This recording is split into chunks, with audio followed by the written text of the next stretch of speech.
Om Shanti. Warm welcome. We used to say things like good afternoon, good evening, and now I don't know what to say because everyone's in a different time zone. So Om Shanti works well, and warm welcome. I'm delighted that you've joined us today for this session. And I think we're in for a really special event today. We said it's an interview, but I think it's going to be more of a conversation, really lovely. And I am here simply to welcome you and to introduce one of the two in this conversation. They're both wonderful, unique, special souls. So once I introduce one, they will introduce the second one. This is being hosted by the Brahma Kumaris, and we're focusing on one of the students this afternoon and some of her, a book that she's created, that she's written, and the ideas that are inspired through that book.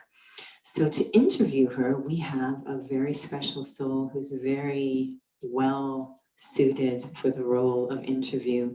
He is a journalist / producer by trade, so very, very experienced in this. And he's also, of course, has a deep interest himself in the topic of the book, spirituality, spiritual intelligence. He is a student of the Brahma Kumaris, and he's also national coordinator of the Brahma Kumaris in Canada. So without further ado, I'm really delighted to introduce Eric. And this is going to be a very interesting moment because I know quite well the author of the book and the one I'm going to interview. She might be absolutely stressed right now because she's wondering, what is he going to ask me? Is he going to, he knows me too well. What is he going to ask me now? I'll be very kind to you, Betty. I'll start with a little quote that actually Betty mentioned in her book, which I thought was very, very sweet. We may be only a few now, you know, we are less than 1 million, I think, online in Zoom right now, and that's okay. The book may have not been read by all the world leaders right now. The world transformation that this book is going to provoke may not have happened right now. But if anyone doubts of the power of one individual and the power of a few lines, Betty was quoting in her book in a discussion she was having with a friend about the impact one can have in the world. And she remembered the quote from Betty Rees, and she said, "If you think you're too small to be effective, you have never been in bed with a mosquito." Do you all understand the concept that if you're in bed in a mosquito, you know who is the winner and who is really the one with power? So to me, when I read this book, In Search of Spiritual Intelligence, knowing Betty, I know that this can have ripple effects in many ways, and I hope many people will read this book. To introduce Betty could take me an hour, but I'll try to do it in less than an hour. She's a very, very good friend of mine, and I've known her as the neighbor of a very close friend of mine in Toronto a long time ago. I would say that getting to know her better and better, I would see her as a woman with a Canadian heart, a British spirit, and a personality of the world. Do you agree, Betty? Is that okay? A woman, a very classy woman, I would say, with the heart, a Canadian heart, a British spirit, and a personality of the world. Betty has been, of course, very active in the business world. She worked with many business partners, inspired people, coached, motivated them, challenged them, moved them around a little bit, shake them a little bit, I'm sure. And, you know, the words retirement just don't exist in Betty's world. The word don't do nothing just doesn't exist. So she's been a world traveler, and after a very successful career in Canada, but around the world, she decided to launch a foundation and started her own charitable foundation, creating projects in India and other places, and was, again, very successful at that. And then she just had the little needle, I think, injecting her the world parasite of traveling. And so she ended up touring the world, I don't know how many times. And you have to be really prepared to keep up with her and know where she is. So sometimes she lives in Canada, sometimes in England, sometimes you don't know where. And at the moment she's in Mexico. For how long? She doesn't know. Nobody will ever know. So Betty is, now a writer, an author, a businesswoman, a great friend, an incredible lady, a wonderful soul, and the story is not over. So she wrote this book, and I'm very, very happy to welcome you, Betty, in Canada. So welcome. I hope I didn't embarrass you with my introduction. That's fine. Here you are. Thank you, Eric. That was lovely.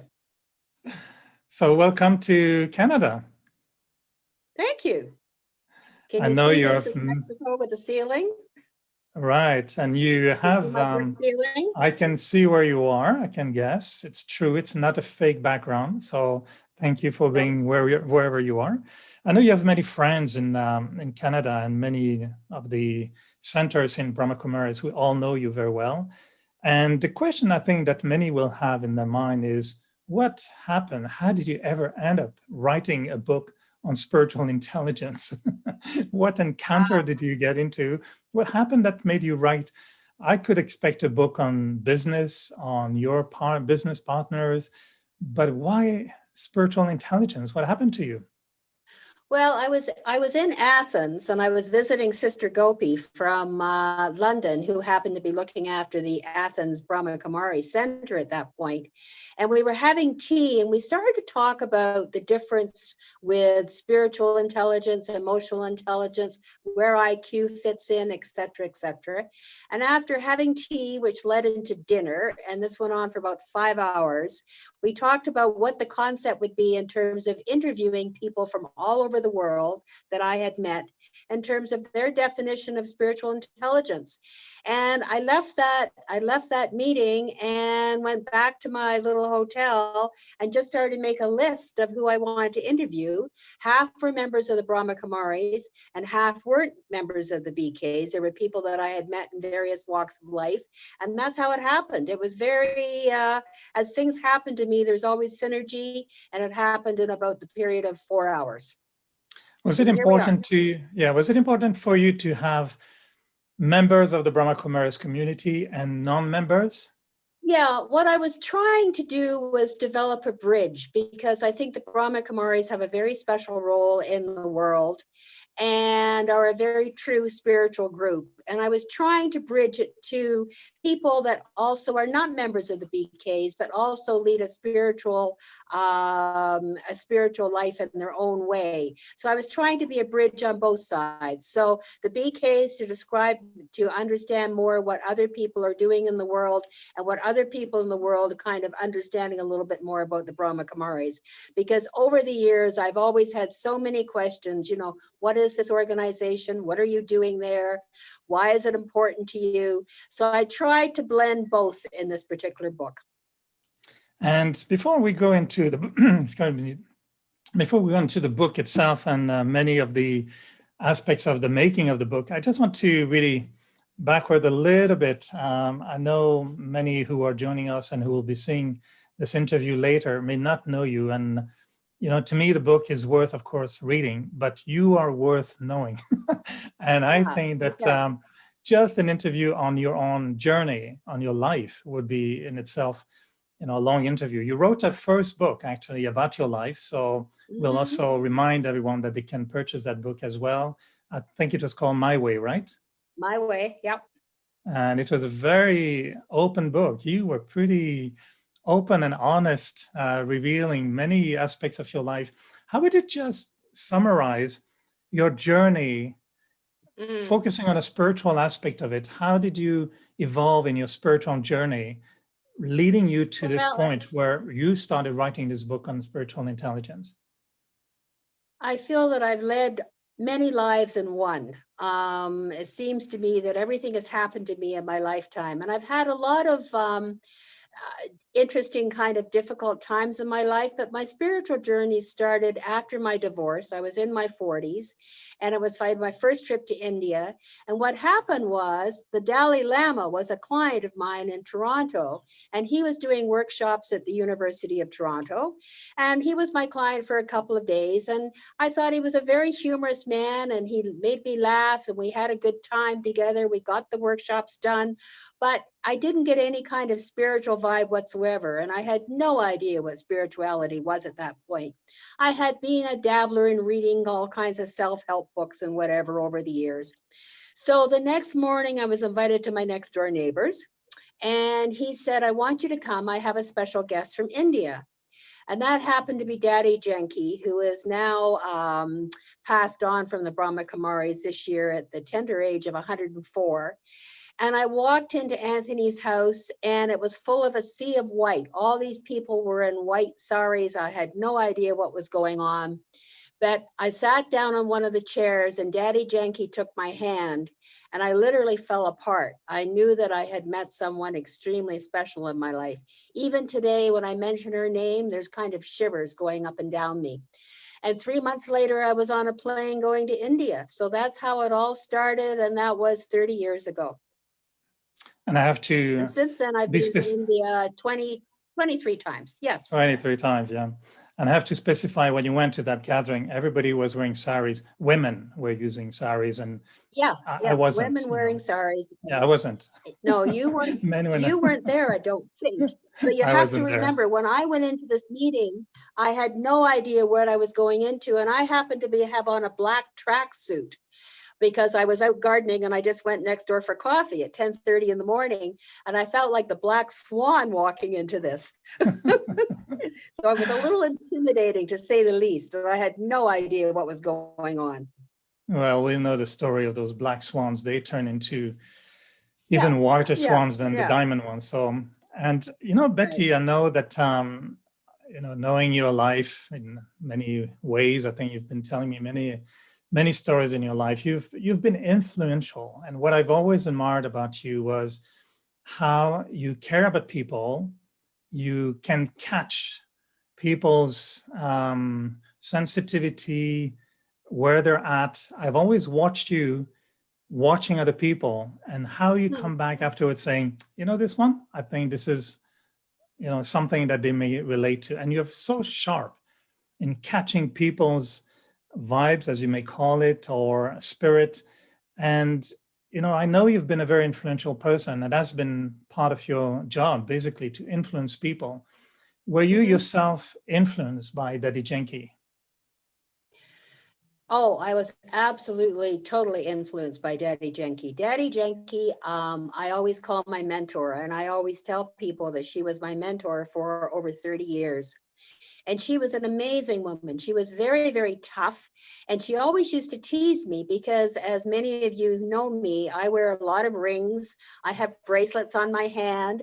I wear lipstick. I do all those things. And Daddy always, and I have nail polish. And Daddy I don't do any of this. So. Okay, and you don't do any of that. And Daddy always used to say to me, why do you need all that stuff? And I said, I don't need it, Daddy. I just like it.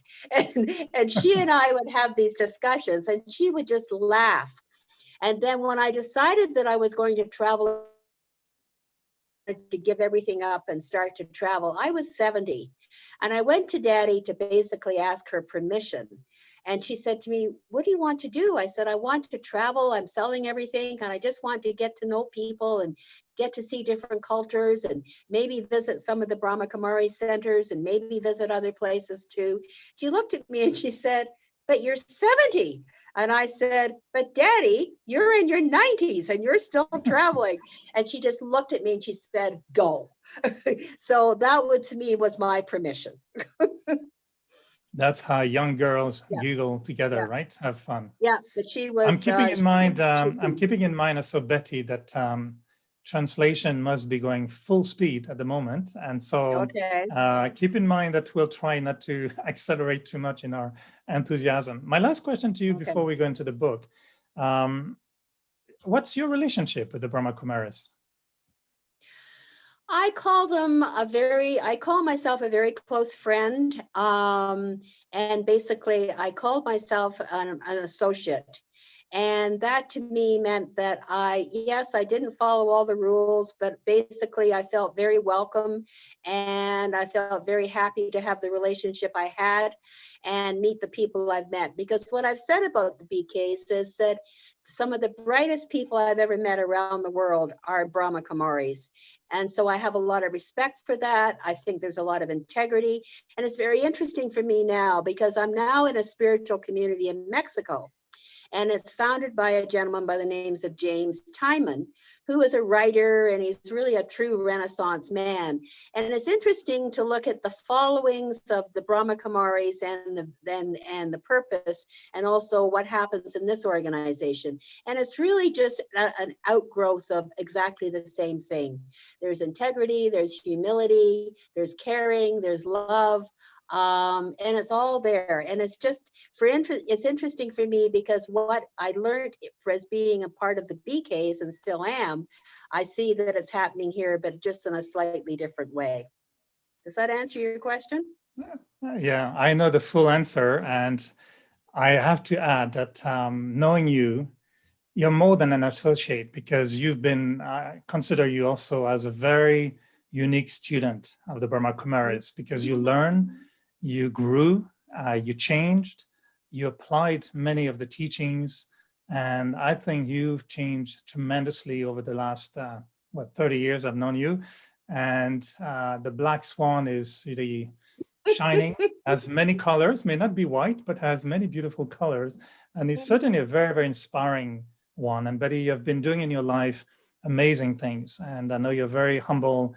You're very self-aware, which I like about you. You know who you are, although you always ask me, am I okay? Am I right?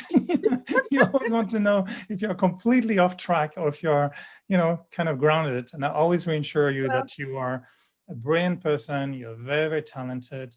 And I love the way that you maintained your authenticity because it's not about following rules and falling into a mold that we all become the same. But you've maintained in all these years, even though Daddy Yankee may have tried everything to, bring you into a white sari, you've not resisted, but you've held on to your own personal principles, your values, and your integrity, which I really, really, really admired in you. So that brings us to another aspect of your life is that what amazes me, you just gently mentioned the Dalai Lama was one of your clients. Right. I don't have Dalai Lama as my client actually, but I know the list of your. But I know the list of your clients, and you're not name dropping. I know that, but you've come into contact with an amazing amount of people in your life. Mm-hmm. You have friends all over the world. You can go in any country in the world. Anyone who wants to know a little bit more about Betty, you have a blog, which is better than any Netflix series that I've ever known.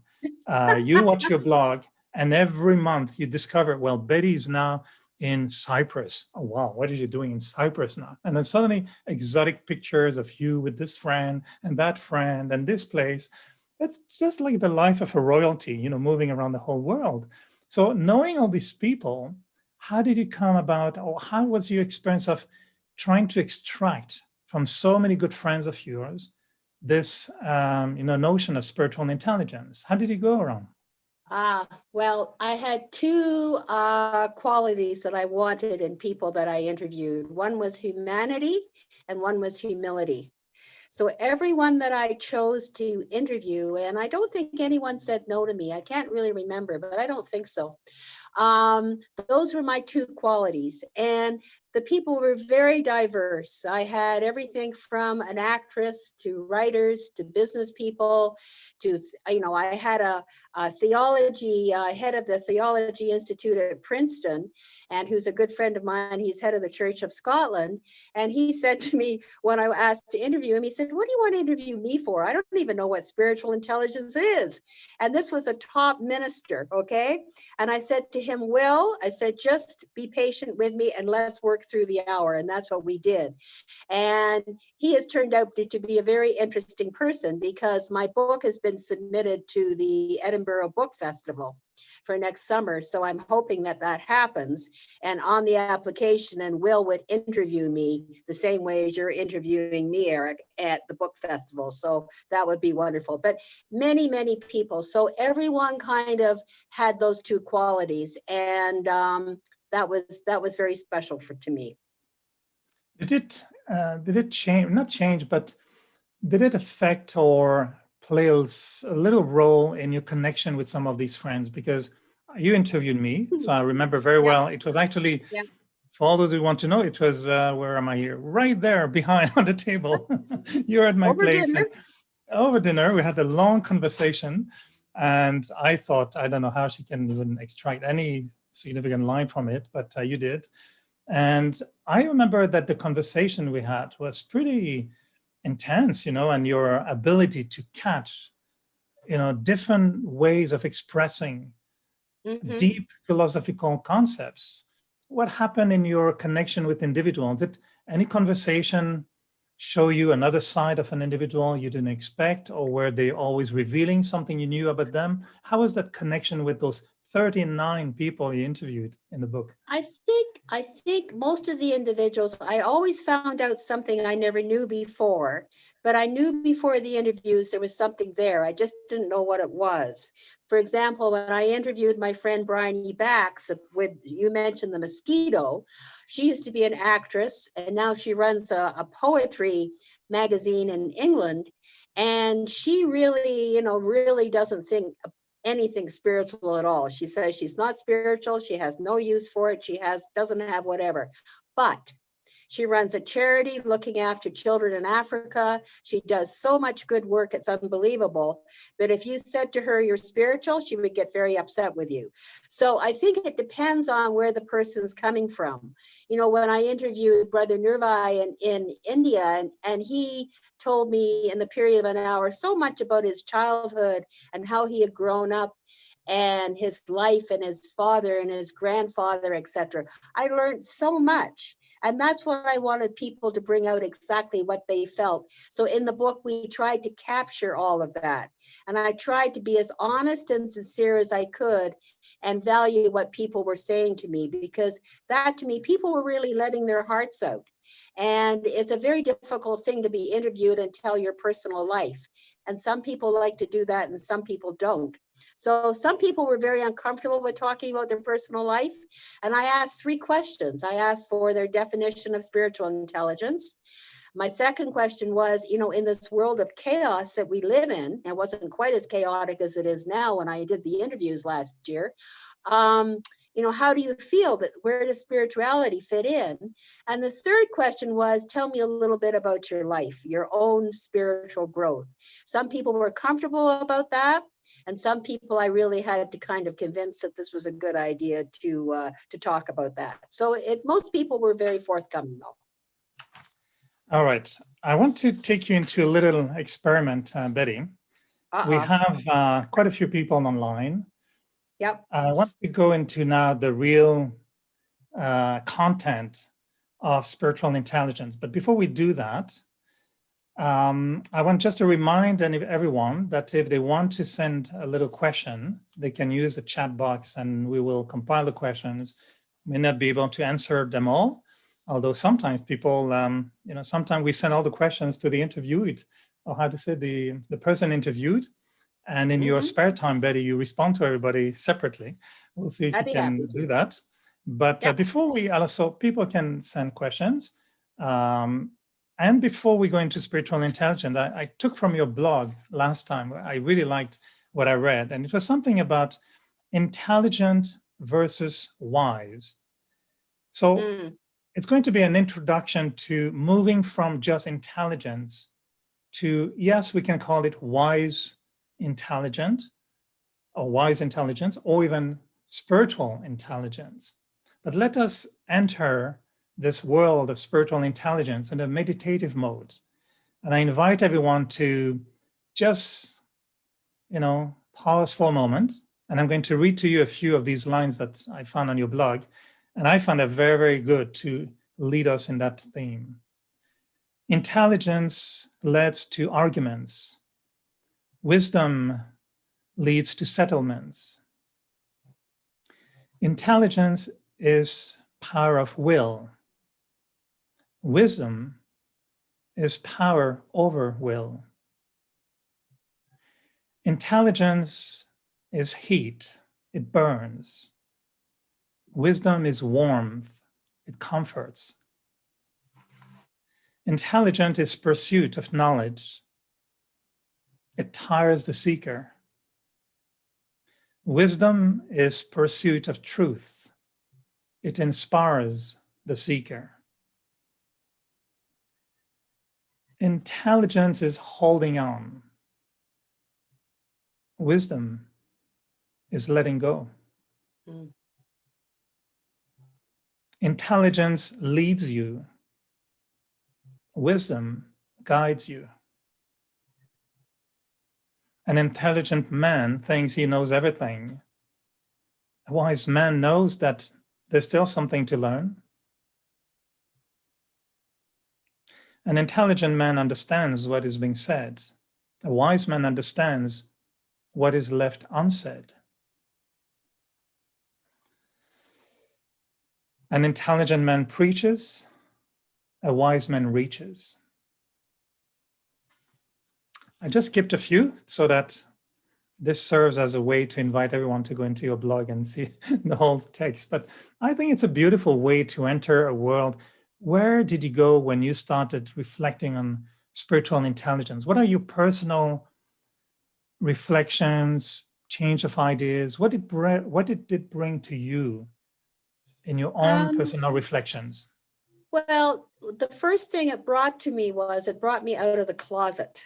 I have Tell me talked about it. being- Okay. Well, I've talked about, I've been associated with this organization called the Brahma Kumaris for a lot of years, and I've been on my own spiritual journey, but I wouldn't really talk about it too much because I knew that people's eyes would glaze over and it really would they wouldn't understand that, me, the Betty they know, would be also going off on this side. So people were always very curious about my trips to India, what I was doing there, where I was going next, what was happening in my life.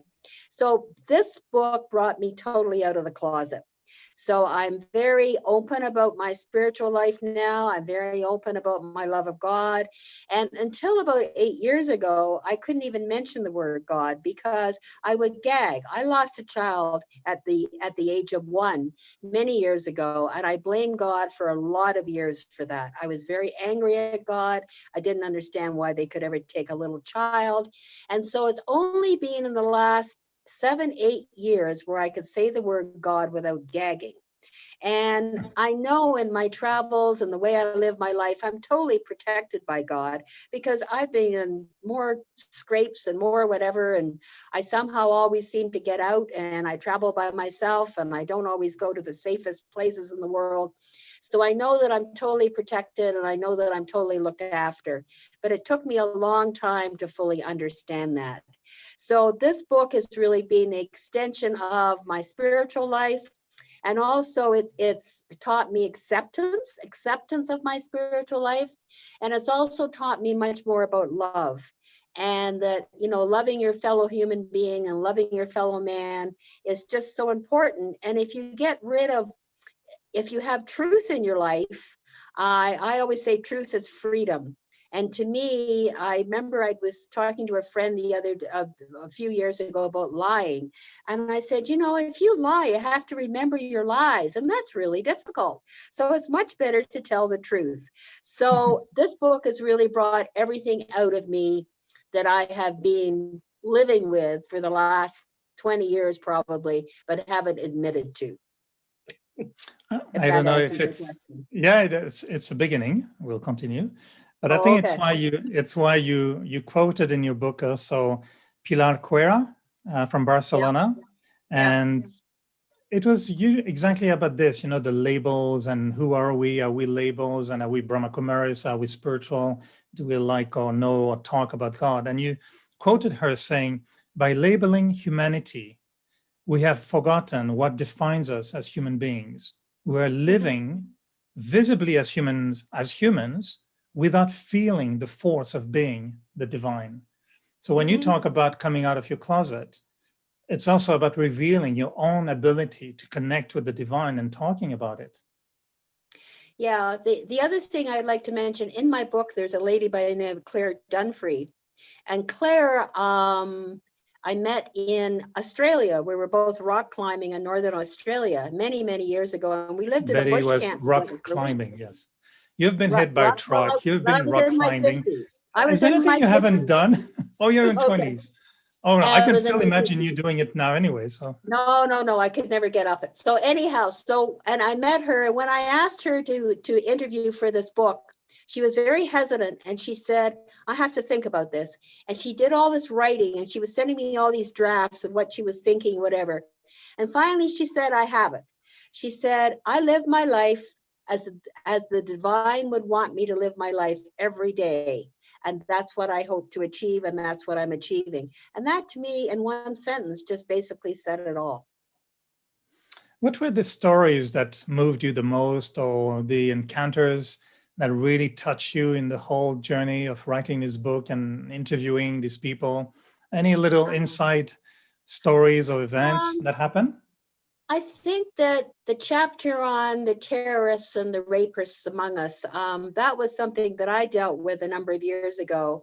Someone had shot about 18 or 19 people on the streets of Toronto, and one of those people was a volunteer of mine, and she died. And this was a young 18-year-old that has spent his life on the black web and on the dark web, and really, he had no sense of reality. And the press called me, a reporter called me from the Globe and Mail or the Toronto Star newspaper, and said, how angry are you? And I said, I'm not angry. And they said, well, what do you mean you're not angry? I said, there's no point being angry at this young man. You just have to love him and hope he's going to be okay, because he had no idea what he was doing. And this whole thought was substantiated by when I interviewed Sister Genty. We were talking about, working with people in jails and what the BKs are doing around the world. And she said to me, you hate the sin, but not the sinner. And that to me made a lot of sense. And so I equated that back to this incident with this young man that had shot all of these people. So to me, a very important thing is to hate the sin, but not the sinner. Forgive the sinner and try to help as much as you possibly can. So that's one thing. Would you like more? And another one? What are Another one? just trying to find, just what really moved you in the process? I'm sure you must have had a little bit of surprises when interviewing people. I did. I think that people really, I'm just trying to, one of them, you're going to think this is a crazy one, but I love this one. David Goodman, who's a BK and a dentist in Leeds, England. Remember, and he's a very kind of funny guy with a tremendous sense of humor, and he doesn't always take life that seriously. And he said to me one day, I've made a decision. He said, you have to have perfect practice. Perfect practice makes perfect. And I had to think about that for a long time, but yes, it makes sense. If you want to have something that's perfect, you have to practice. It doesn't happen overnight. So that to me was a line that I always liked too. One of my favorite stories in the book is just a very, very, very simple book. It's a very simple story. And again, it goes back to my friend Will, who's head of theology at Princeton University. And when he was a minister in India and Scotland, he was administering all these various churches around Scotland, and some people were very poor. And he said to me, one of the most important things is having a good set of clothes. And I looked at him, I said, what are you talking about? He said, people that have gone through really bad times and they've had death or they've had serious illness or whatever, he said, if they buy themselves or if someone gives them a really good set of clothes, he said, and they can look nice and they're proud of themselves and they can walk upright, and it really makes a difference in their life. And I know that's very simple, but that's so true. To me, that, if you go to India, for example, and you go to some of the poor areas in India, when they get all dressed up in their ceremonial dress and their saris and whatever, they stand differently. They're upright. They're very proud. They smile. They're laughing. That to me was a very important lesson. So as simple as that is, I think that's a good lesson to take in. If we were to connect that with now, after interviewing 39 people on spiritual intelligence, what happened to your own understanding of spiritual intelligence? How did you even intellectually understand it, and how do you connect it with you in your personal life? Well, I'm not too sure intellectually understanding it. I think it's something you have to feel. I think it's something you feel in your whole body and your mind and your soul. It's a very, it becomes you. I mean, if, me 20, 30 years ago, I was totally a different person. I had a very large ego and I was doing all kinds of things. I mean, I was never doing things that were dishonest, but I was certainly living the life, to say the least. And you realize when you become more in tune, whether it be with the world, humanity, the environment, with God. I mean, I'm in a situation now where I'm looking out the window and I have the mountains on one side of me and I have the water on the other side of me. And when I meditate every morning, I go up high and I have this kind of view. And to me, it's just absolutely beautiful. So you have to thank yourself. You have to thank God or thank whoever to have this in your life. It's a very important part and it's a very beautiful part. So I think life in one sense becomes simpler. And another part, I think it becomes a little bit more difficult because you really cut yourself off a little bit. If you are spiritually intelligent and you're living this type of spiritual life, the people around you are the same type of people that you are. And I'm very interested in politics. And I had this conversation with someone here this morning that said to me, you shouldn't be interested in politics anymore because that stuff's awful. You should just, be interested in spiritual things. And I said, no, I've always been a very curious person. So there's no reason why I can't still have that interest in politics and understand politics all around the world, but look at it from a different light and maybe have a spiritual slant to it. Does that answer your question? It answers, and it brings more in the mind, so it's good. Okay. Answering a question when it brings more, it's always good. But I want to give a chance to those who are listening and watching to ask their own questions. And Betty's life and journey is actually wonderful. I think we had planned to have a voice from part of Canada because I'm here, Eric. I know, and we're attached to one.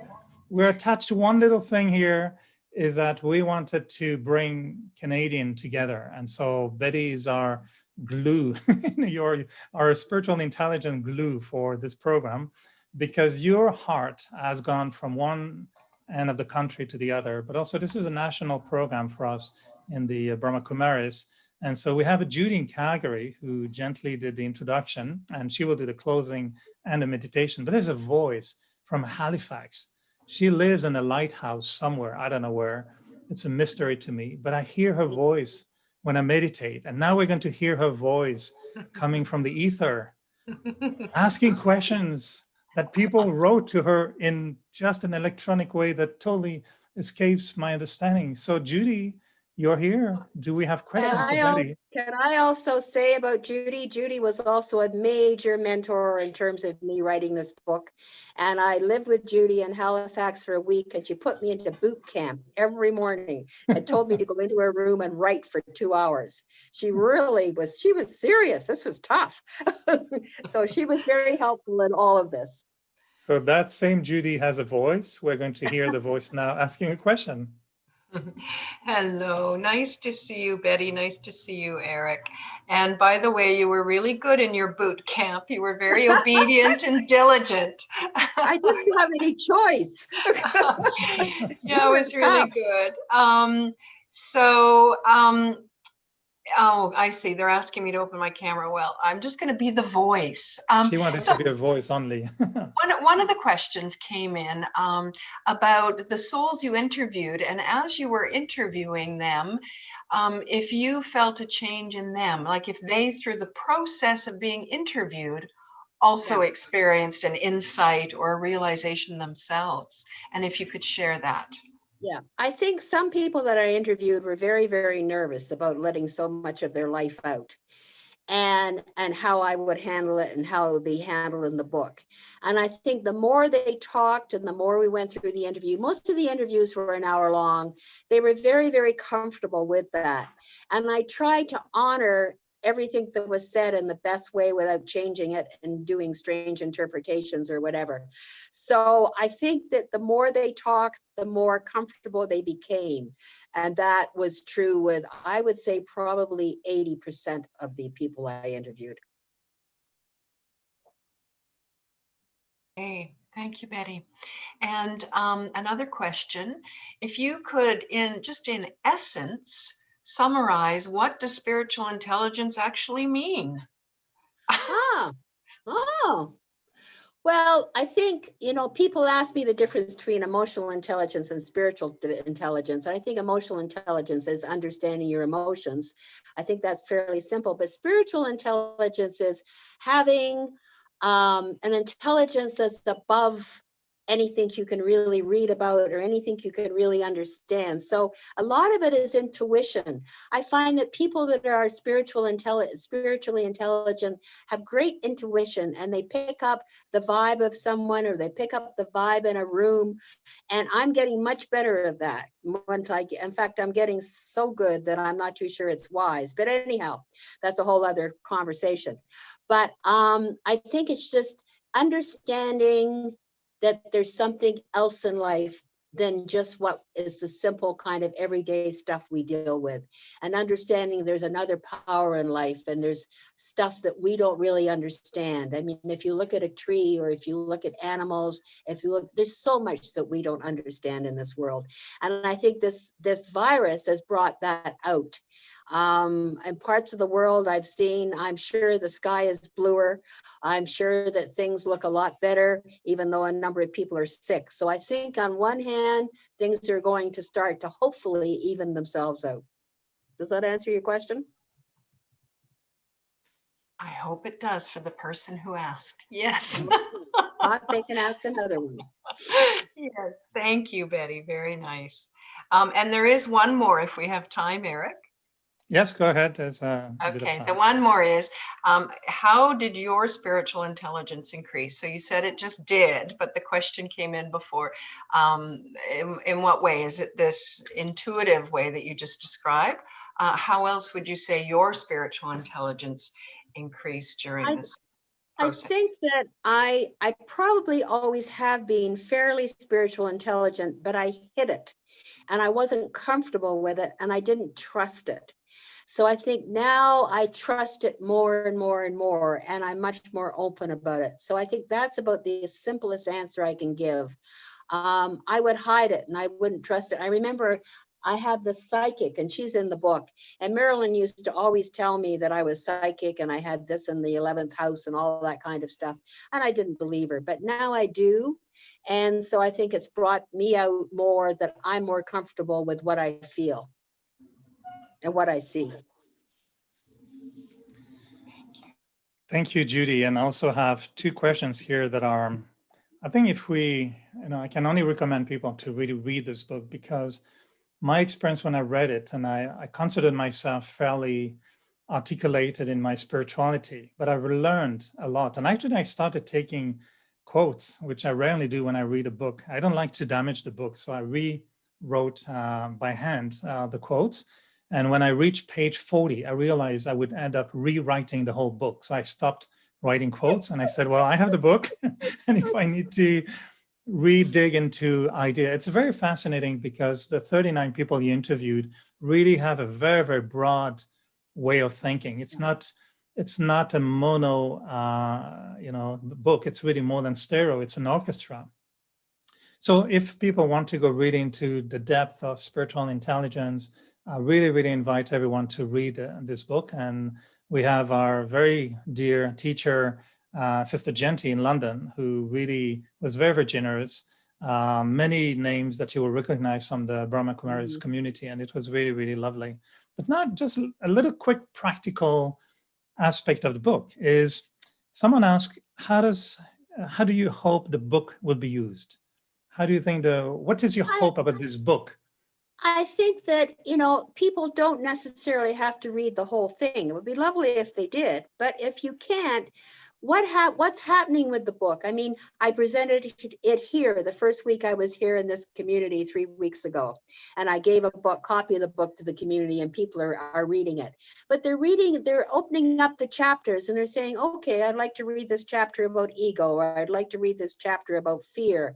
I'd like to do whatever. And that's what they're reading. So I think if people can get some type of something out of that, I think that's the way to do it. The other thing I would say about the people that were interviewed is it's really fascinating to hear their own lives and their own journey. Every journey is different. Every journey has bits and pieces of stuff that you would never even imagine. So I think that, these are very wonderful people that have led very rich and very varied lives. And that's what we tried to document in this book. So that to me is very key. So if you read the whole book, I think you would get much more of each individual's journey out, because that's what it's all about. It's a storybook about people's lives. I just And I play the have role of the to, narrator. I'm just the narrator. I'm just the person that's kind of bringing all this out. But the stories are their lives. It's what they've lived. It's how they got from point A to point B. So that to me is a positive part of the book for me. and I have to say, Betty, you've been really very talented. I don't know if it's a boot camp in Halifax that helped you, but how to intertwine those 39 stories. Honestly, I thought in the beginning, before reading the book, that it would be like eating spaghetti, when the spaghetti has nuts and you can't pull it apart and it's a mess. But it was not, it was really very, very brilliant. You kind of really step back. It's not a book about you, but you brought the stories of people beautifully, keeping your story on the side. And that was very, very well done from you, I have to say. I had a little bit of help. I had my editor Cheru in India that's been very helpful, and she helped me do the first book too. My publisher was very helpful, Rick Fisher Price in England. So I've had a lot of help along the way. But the stories and the people are basically why it works. So we have a last very practical question. Very, very practical. Are you ready? Yep. This is going to be Christmas at the time we're now recording. If you're watching this video in 2058 and Christmas has been abolished, well, I'm sorry, we have Christmas this year. It might be Christmas online. You might meet Santa Claus on Zoom. But the question is very interesting. What type of person do you think this would be a perfect Christmas gift for? I think a young person I think a lot of young people are beginning to ask questions about where they fit, and they see what's going on in the world, and they see, things that they never imagined are happening. So I think a person late teens in their 20s who is beginning to kind of say, hey, what's going on? How am I going to get a job? What's happening with the environment? What can I do to help? What service can I provide to my community? So I would say people that are still having their minds kind of, what's the word I'm looking for? Because if you just let 70-year-olds read it, I don't think that's really kind of the market.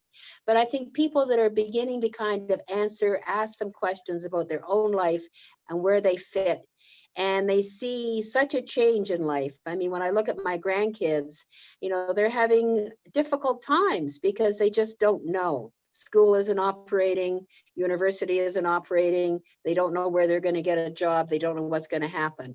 So I think it's like, what else can you do in your life to kind of be the person you want to be? So this could be helpful towards that. Lovely. I think this concludes very well this interview. Betty, it was a pleasure really having you in this very lovely gathering in Canada here and in the world. I know we are going beyond the borders always with this new meetings. We can only wish you great success for this book. And I'd like to conclude my own personal moment with you, Betty, with this quote that I took as my favorite line from the book, which I really wrote. To me, this is the one that opened many things in me, and I wrote it a few times and I quoted it. It's from your friend Upkar Arora, Canadian, yeah. I think, if I'm Yep. right, he's in Canada. Yeah. And he told you, which you quoted in the book, page 30, if you want to know. Success to me is the synchronicity of heart, mind, body, and spirit, Yeah. and having the freedom to choose.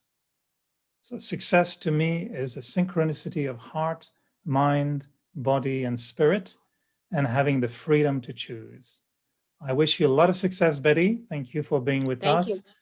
And we want to now meditate a little bit on what you've been sharing. So for that, we have the master of, how to call it, synthesis, how to synthesize 1 hour talk in just a few words. Now we can welcome Judy in Halifax, in Calgary, the other Judy in Calgary, who can in a few words express what I would need 1,000 words to say. So Judy, it's all yours. Thank you again, Betty. It was really, really lovely. Thank you, everyone, and thank you, Eric. Enjoy It's been a Mexico. delight. Enjoy your time over there.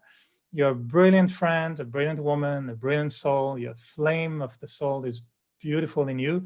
Keep it shining. We wanted to have another many, many decades again with us. Keep doing rock climbing. Don't be hit by a bus No, again like that's you've been all in a over. few years ago. And take care of yourself. Be in good health.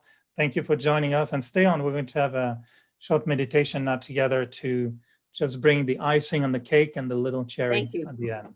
Thank you, Betty. And to you, Judy.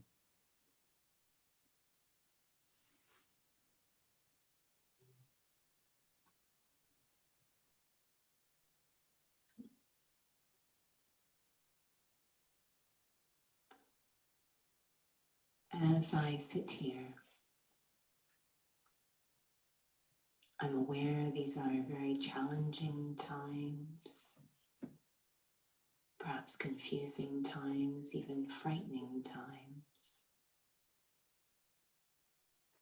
But I'm also aware these are very unique times, rare times, perhaps even precious times.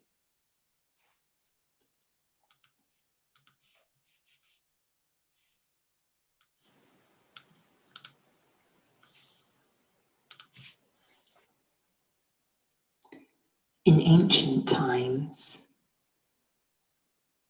when there was a crisis in one's life or around them, if one was a seeker, by instinct, they would go into a place of solitude, a temple, a cave, a sanctuary. They'd be pulled to go alone, not a lonely place, but a place where they could be alone, far from day-to-day thoughts and life, and access some inner wisdom. They would even sometimes have a single candle to focus on, to ignite that inner knowing. Perhaps that's the gift of this time. Going into a place of solitude, a place deep inside my own inner world, that sanctuary within, far from the noise of day-to-day life, far from all the thoughts of roles and responsibilities, even far from the pressure of time. A very quiet, simple, uncluttered place inside. My own cave, my own temple, my own sanctuary.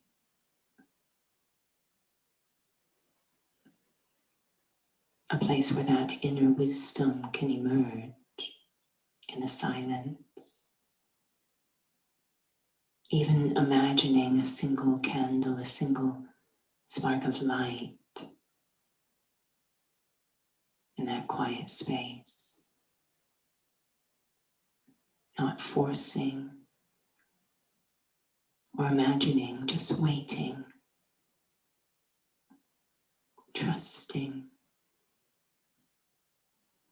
for that ancient voice within to speak. And that light I focus on is like a gift from the divine. As I slowly begin to realize that light is awakening, illuminating, reminding me of my real self, the authentic me. Perhaps that is spiritual intelligence, true wisdom, that feeling of coming home to the self.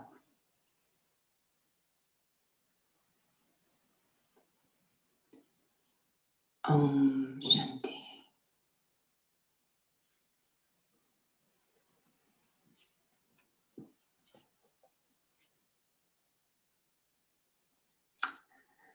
So I don't know about you, but I thoroughly enjoyed that conversation.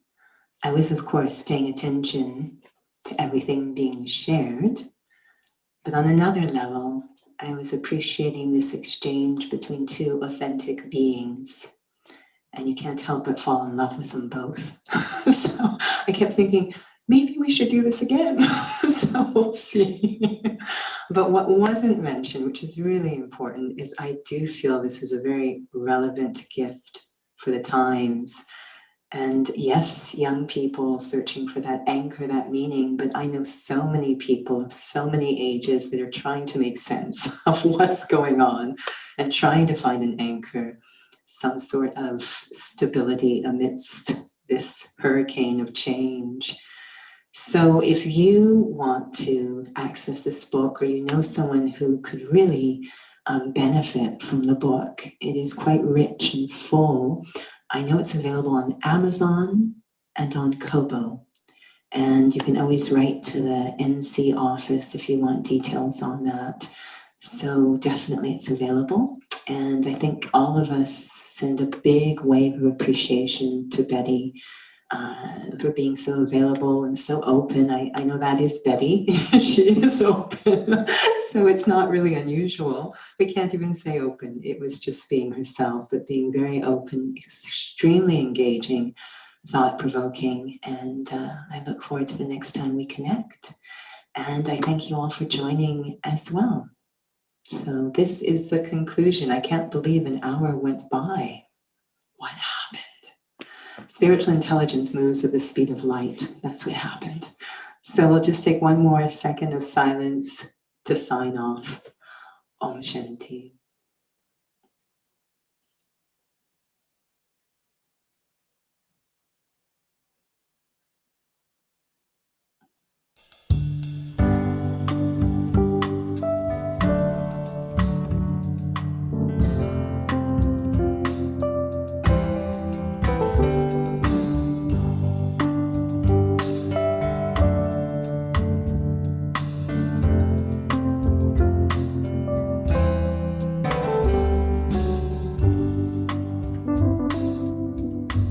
Oh, my dear brothers,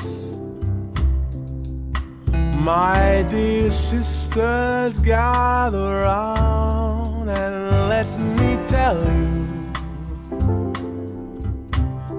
of a secret I found. There's a phrase, a special phrase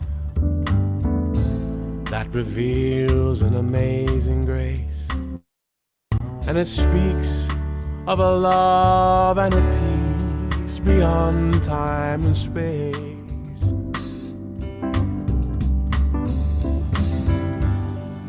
And it tells of the truth and the light deep within me and you.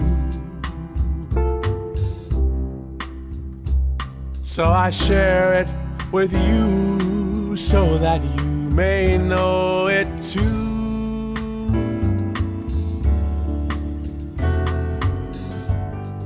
Om Shanti.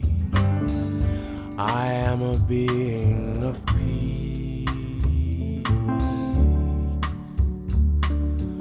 Om Shanti.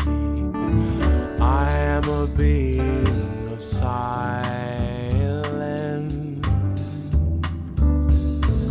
Om Shanti. A jewel of light to behold. Om Shanti. I am a peaceful soul. So my dear brother, my dear sisters, gather round, let us together enjoy the wonderful sound of Om Shanti. I am a being of peace. Om Shanti. I am a being of silence.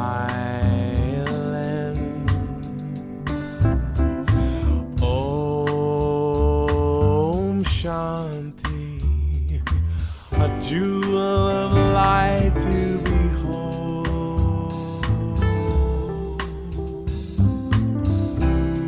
Om Shanti. I am a peaceful soul.